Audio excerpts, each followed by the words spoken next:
Welcome to 5 Minute Bible, your daily guide for your daily reading. Today's March the 8th, and we'll be looking at Numbers 31 through 32. Now, today's reading brings us very near to the end of Israel's long wilderness journey. For nearly 40 years, the nation has wandered between promise and fulfillment, learning hard lessons about faith and obedience and trust in God's leadership. In Numbers 31 and 32, the story begins to shift from a wandering people towards a prepared people. Israel carries out a final act of judgment against Midian, the nation that previously drawn them into idolatry, and then the nations began making decisions about how the land will be settled once the conquest begins. And these chapters reveal that as Israel prepares to inherit the land, God is shaping both their obedience and their unity as a distinct people.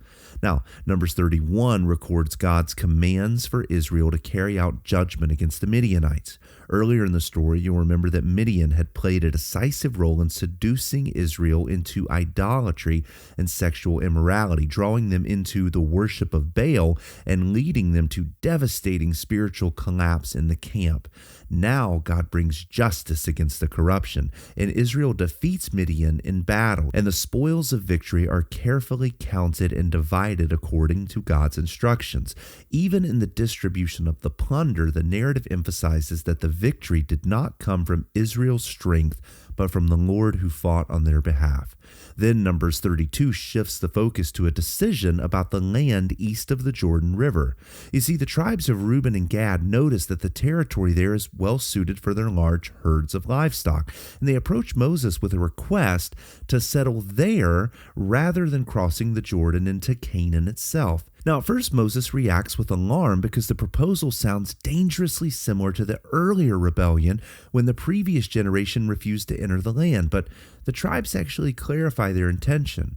Their families and their flocks are going to remain east of the Jordan, but their warriors are still going to cross over with the rest of Israel and fight until the land is secured for all the tribes.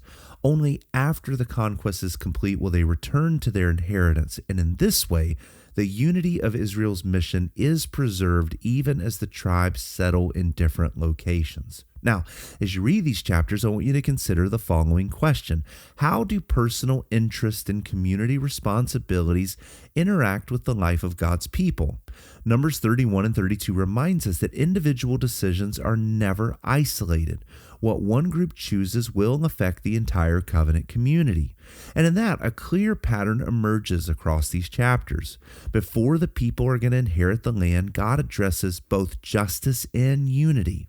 The judgment against Midian confronts the corruption that had previously threatened Israel's spiritual vitality.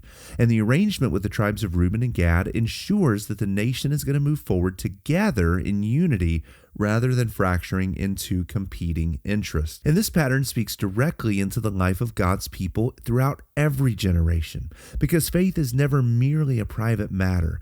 God's people belong to a covenant community where victories and failures are shared. Obedience to God includes not only personal faithfulness, but also a commitment to the well-being and the mission of the larger community. The tribes cannot pursue their own prosperity at the expense of the nation's calling, any more than individual Christians can pursue their mission apart from the local church.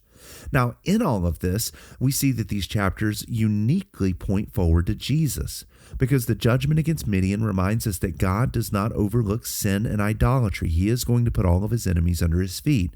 Evil will ultimately be confronted and removed in the course of redemptive history. And yet, the deeper answer to human rebellion comes not through military victory, but through the work of Christ.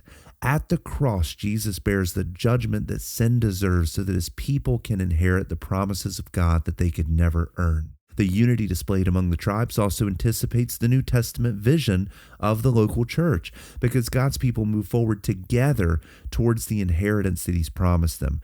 Christ is the greater leader who secures victory for his people and distributes the inheritance of his kingdom to some 30-fold, some 60, and some even 100-fold. Under his leadership, the people of God advance not as isolated individuals, but as one body moving toward the fulfillment of God's promises. So, as you read Numbers 31 through 32 today, I want you to notice how close Israel now stands to the promised land.